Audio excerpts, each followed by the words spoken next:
I am.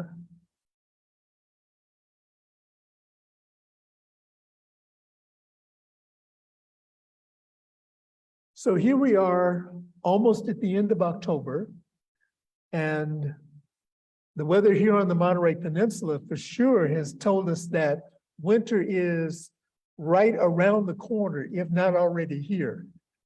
And though fall tends to skip back and forth, it still expresses itself in a variety of ways. And I think that ties in with our theme for this month, which is finances. And our talk today is money, so they say. The clouds of myths surrounding money is dense. It's like our fog. Take time to breathe in the air of truth. There's so much trauma around money, and it is based in old myths, our old stinking thinking. Thank you, Eddie Watkins, for this description, and those false beliefs that keep us bound. Ernest Holmes reminds us that everything is alive with God. Everything is alive with God. And so let's apply everyday wonder and compassionate curiosity to those false beliefs and set ourselves free. And I offer these quotes that support our science mind concepts around this idea of money and abundance and everything that has life. And the first two quotes are from the master teacher Jesus. And in Matthew 8, chapter 8, verses 13, it is written, "As you believe, it is done unto you."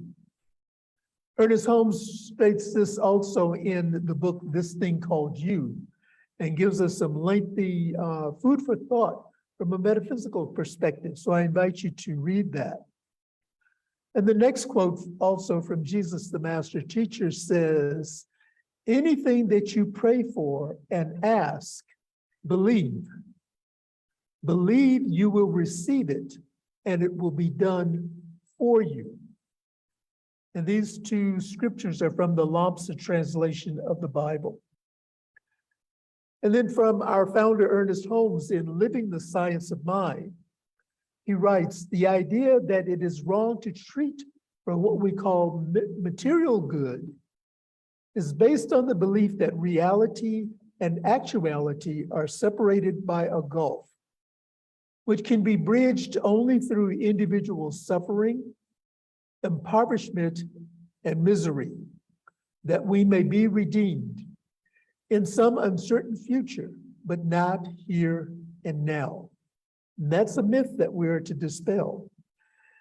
And our final quote is from Scientific Christian Mental Practice by Emma Curtis Hopkins.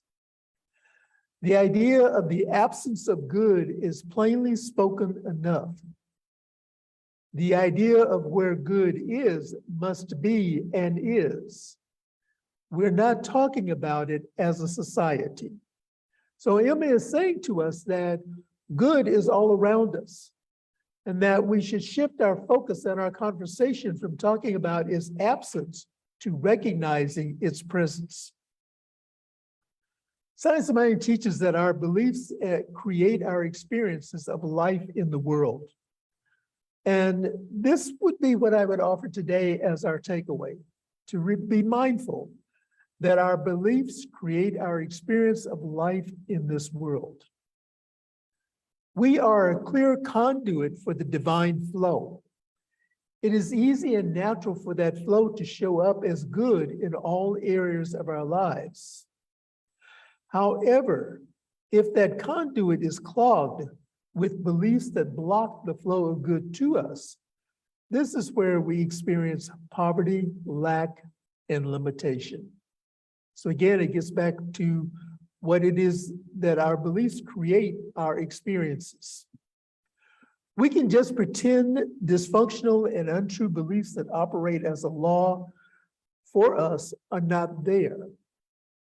However, we must bring them into the light in order to release them. To clear out our work takes place in the middle section of our teaching symbol. And for those of you who are aware of our teaching symbol, it is a circle with the V in the center. And there are three parts to it. And the top part is the spirit. This is where the mind of God, the creation of ideas exist.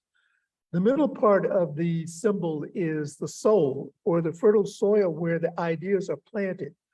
And this is where we are doing our work in bringing out and correcting those dysfunctional beliefs, those old false ideas. And then the bottom part of the circle is the body or the manifestation. And this is where what we have placed into that fertile soil of our consciousness manifests and shows up in our lives. And so if we want to experience something different in our lives, then we do our mental work by planting, by fertilizing the seeds of original thought that are planted into that fertile soil. And we do that through our meditation practices, through our spiritual mind practices, through reading literature that supports and uplifts us, through engaging in conversations that support and uplift us, by doing those things that remind us of our good and our prosperity and our abundance that is all around us. Louise Hay says, you can't clean your house if you don't see the dirt. Now, some of us select colors that hide the dirt. However, we don't want to wallow in the dirt, and we don't have to wallow in the dirt. All is required is that we see it to release it. And we release it with our statements of truth. So let's clean our house by exploring myths about money. And I want to offer a working definition for us, or these are some ideas that I selected from the dictionary that defines a myth. So let's set this as the operating place. A myth is a parable or an allegory that is usually a traditional story of historical events that serve to unfold part of the worldview of a people or a community or a village, and explains a practice or a belief or a natural phenomena. A myth can also be a popular belief or tradition that has grown up around something or someone, especially one embodying the ideals and institutions of a society or segments of a society. A myth can also be an unfounded or a false notion. So this is where the disbelief comes in. A myth can also be a person or a thing having an imaginary or unverifiable experience. And so we will want to do here, we're looking at these myths around money, we want to dispel the imaginary and unverifiable existence of its lack and appreciate its abundance in our lives. And so let's look at some myths about money. The first one is the myth that great spiritual teachers were poor. This is a false and unfounded and unverifiable belief that has permeated our society and has taken place in our consciousness. It's time to root that out. So let's look at some of the spiritual teachers that have been presented to us as poor, and yet they were wealthy. Let's start with Jesus, the master teacher. He is offered as a classic example of the poor. However, Jesus wasn't poor. And if we look at just two scriptures in the Bible, one in Luke and one in Matthew, around the story of his birth, it describes the circumstances that demonstrate and illustrate that Jesus was not poor. The birth story in the book of Luke has him being born into humble circumstances due to there being no room in the inn. So, you know, the story of the birth is in a lowly manger with the hay and all of the animals around. That's a description of the humble circumstances that he was born into. But it also says there was no room in the inn. And you don't check into an inn unless you can afford it. So the story is not about parental poverty. It's about no room in the inn at the time of his birth. And then the birth story in the book of Matthew shows that he was in a house in Bethlehem where Mary lived, and the Magi brought gifts. And the first gift, which was the Magi, the first gift that is recorded is the Magi's bringing gold. And the gold was what was used to fund Jesus's ministry. And the other illustration of wealth was that Jesus wore a seamless robe. Think about that for a moment. A seamless robe. That requires talent. It requires means to have a garment like that that is made. He mixed with the rich and the poor alike and was supported by the people to whom he preached. Nowhere does it say that Jesus could not afford something. Take a look at the Buddha. The Buddha was wealthy. However, he rejected both extreme wealth and extreme poverty. He took the middle way, if you will. The Prophet Muhammad was a wealthy trader and was married to a rich widow.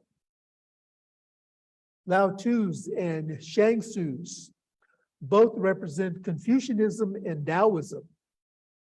These two were the most influential philosophies in China. Both had their roots in the Zhou dynasty in the era of the 100 schools of philosophy, with no indication of poverty. And the others that are sometimes offered up as being poor are Abraham, Jacob, Joseph, and Moses. All of these, if you read the story for the message that is behind the story, all of these were very well off. And so it's time for us to let go of this myth that spiritual leaders were poor. The second myth is related to debt and loss. Debt occurs when we either agree to pay for something over time from a consciousness of trust that the money will flow, or from a consciousness of fear and belief that the universe will not supply our needs. The universe will not supply our needs. And the second one is this idea that, and when we buy into this idea that the universe will not supply our needs, this is where then debt creates problems for us, because we're coming from a consciousness of lack and distrust of ourselves and distrust of the universal flow. Loss comes from a belief that money is ours and that it's of a limited supply. It can only come from certain channels. So just in that idea, we have blocked the flow of the limitless. We created a dam, if you will, around the infinite abundance and prosperity that is available to us by clinging to this idea that the money that I have is mine and I have to hoard it, I have to protect it because it's limited and it only comes from a certain channel. As we let go of the possessiveness around money, we realize that more money is a form of wealth that we use. It comes in, some stays, and some goes out. When we let go of our death grip on money, we sustain this idea of the abundance, this abundant life that we live.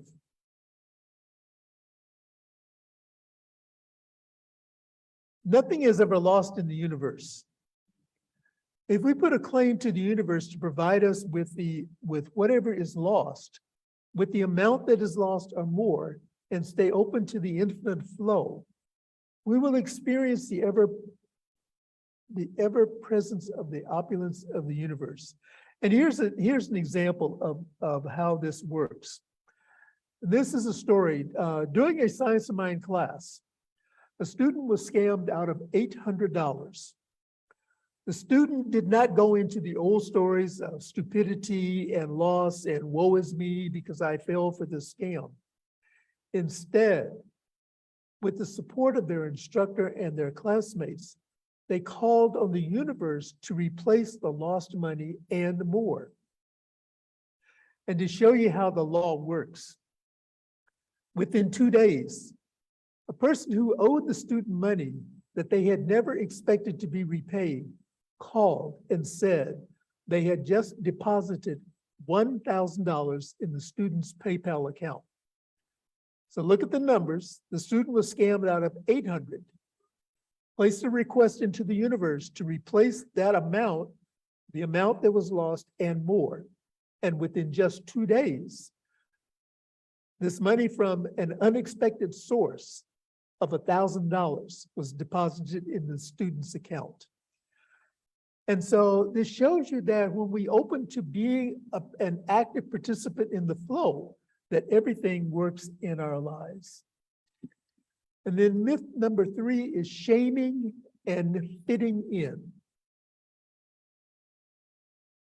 Individuals raised in a shame-based home, a shame-based school, a shame-based church or culture, especially carry guilt around highly charged things like money and sex.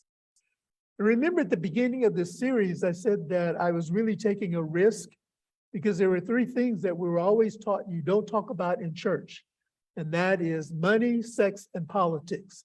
So I've hit on 2 of them, money and sex. We'll hit on politics next month.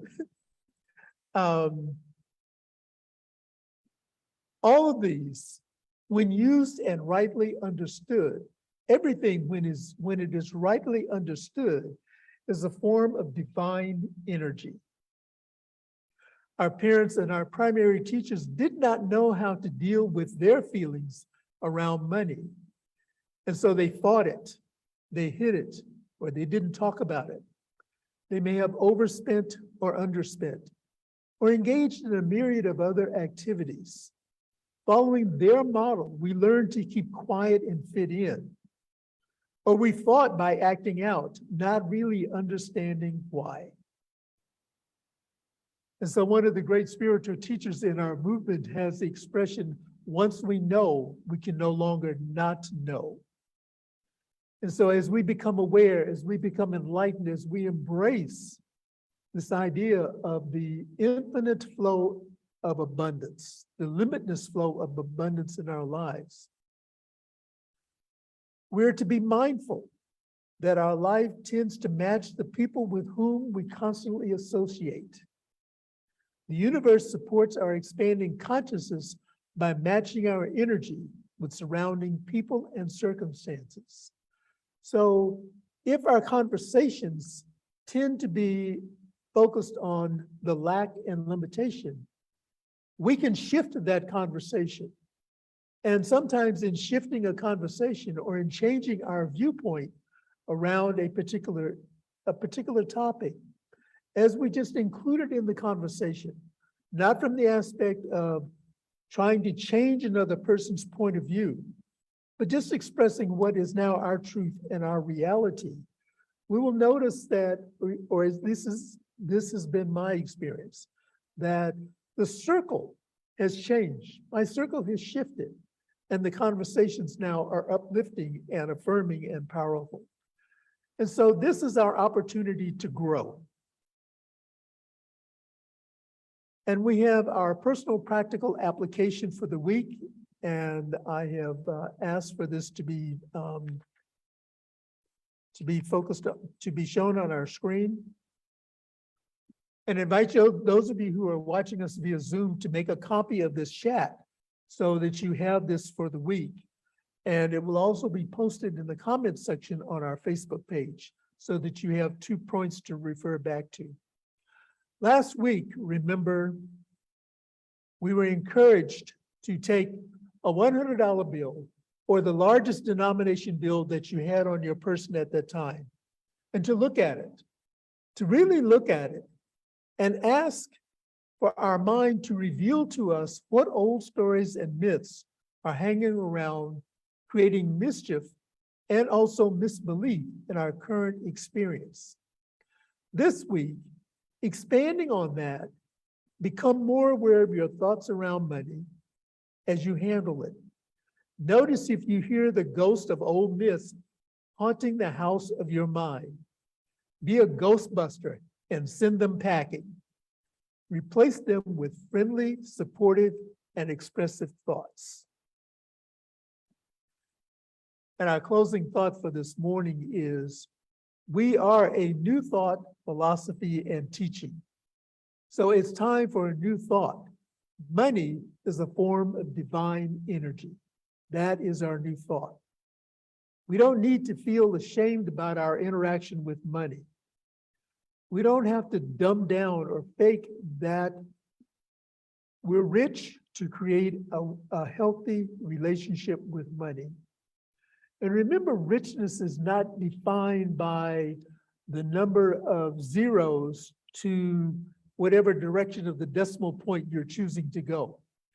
Richness is defined by our thoughts, about how we feel about ourselves, about how we view the universe and the people around us. This is what determines richness. And so we don't have to dumb down who we are, the true essence of who we are, to fit in.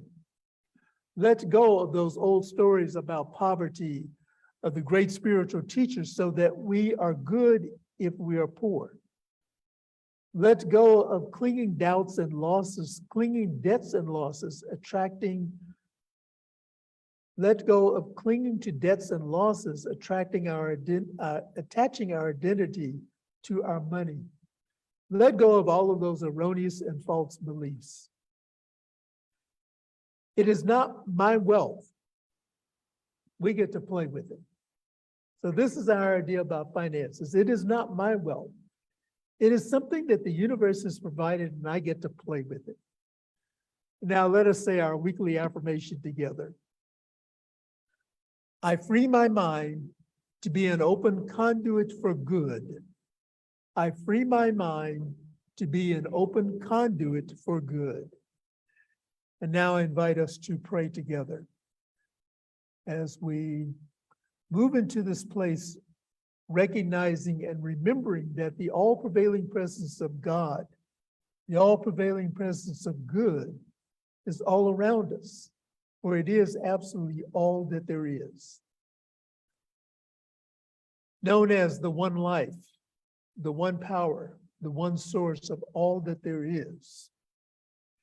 And as I unify myself with this, and I include all of the expressions of the divine, all of its creations, knowing that each one of us is living and expressing and moving and having our very beingness as the life of God, this life of abundance, this life of good. I speak my word this morning, declaring that as I let go of those doubts, those old fears, those old tapes that are running through my mind about anything related to lack and limitation, and do my mental work, bringing about and setting about a new cause in motion, that the shifts in my life and the shifts in the life of everyone become more revealing of the true authenticity of each individual, remembering that the life we live is the life of God. There is abundance, there is prosperity, there is good all around. And so mentally, we take that step in consciousness, stepping into our good, and recognizing that it is here for our fun. It is here for us to play with. It is here for us to use wisely. And in the wise use of resources, I am declaring that whatever is being requested in each individual's mind and heart right now, whatever it is that needs to be restored, whatever it is that needs to be replaced, I'm declaring that it is replaced with that of equal amount plus more, because we live in an abundant universe. Knowing that life is expressing as goodness in right livelihood, in right health, in right action, in every area of our life. It is happening right now. It is happening right here. And all that is required is that we look up and receive it and be it. And so for this and so much more, I am eternally grateful. Releasing this word, releasing this prayer back into that law, which always says yes, I just allow it to be so. And if any of what I have said resonates with you in any way, I invite you to affirm it with me by saying, and so it is. So it is. Just an invitation and a reminder to seek out a practitioner or minister to meet with and to share whatever the experiences are that are going on in your life, those that are positive as well as those which may not be positive. And it doesn't have to be around finances.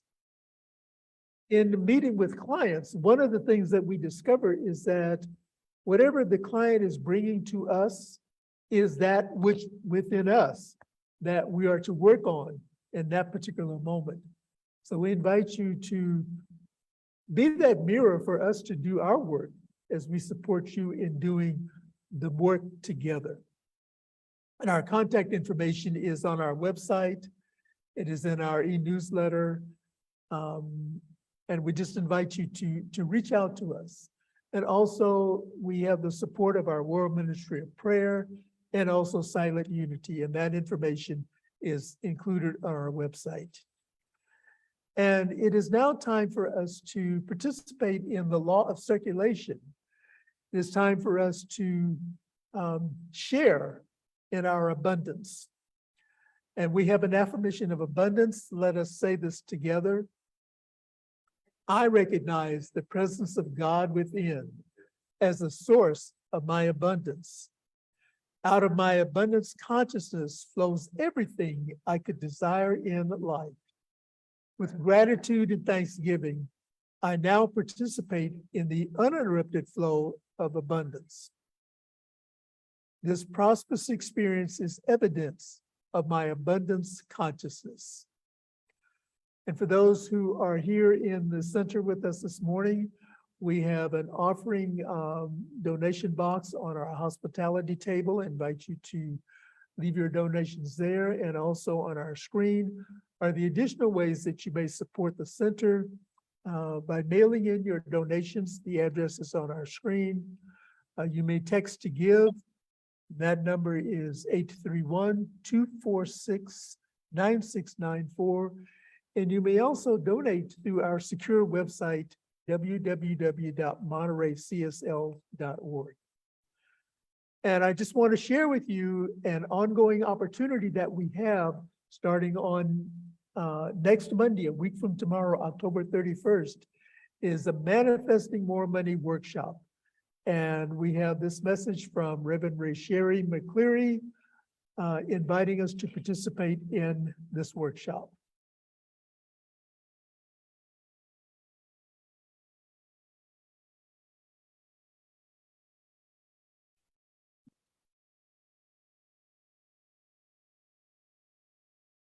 Okay, we can move on.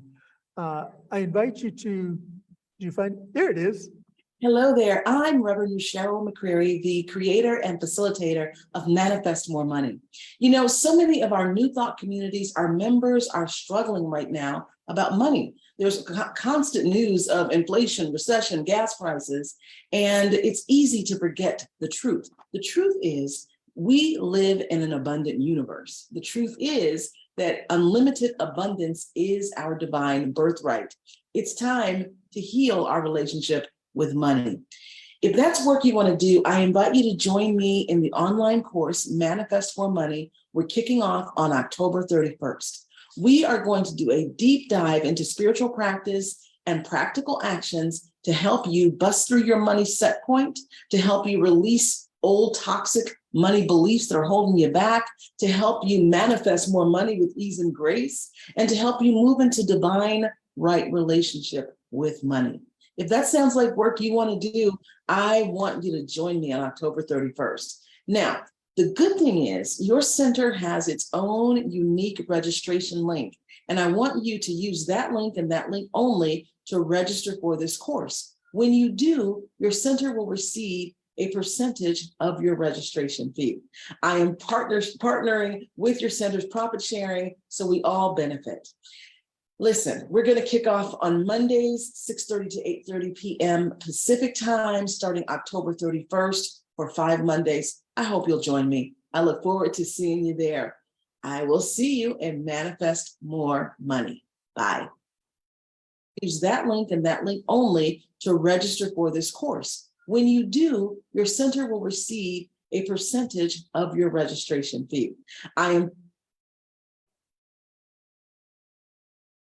So the class again is 5 weeks, meets on 5 Mondays, starting October 31st.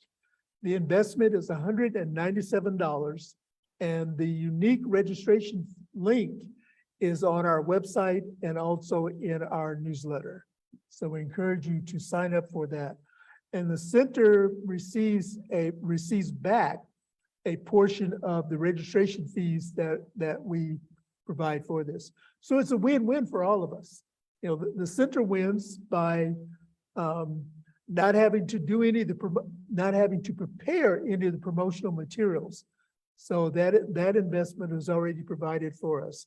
We receive a percentage back of each registration, and the investment fee is $197. So please take advantage of that. And also, next Sunday, just as a reminder, our special guest speaker is Reverend Liz Morante, who will be joining us via Zoom, but is coming back home to the Monterey Center. Reverend Liz was our minister here for several years. And the topic for next week is share it, fair it, but do not take my slice of the pie. We talked about the slice of the pie last week, so Reverend Liz will be wrapping that up for us and expanding on this idea. Today is our spiritual living circle. It meets following the service, so we invite our online community to join us for this conversation. And we have something very exciting that is going to take place in the spiritual living circle. So I really invite you to stay around for that. And then the Science of Mind magazine for the month of November is available here in the center for a donation of $5. You may leave it in the little special kiosk. And I believe that concludes the information and the sharing for this morning. Soul Collage will be taking a little bit of a break through the end of the year, and will resume in January of 2023.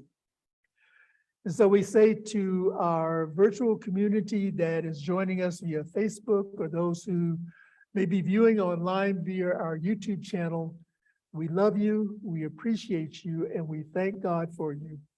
And share this, hit that like link and share this information about the Monterey Center for Spiritual Living. And we will see you the next time you join us.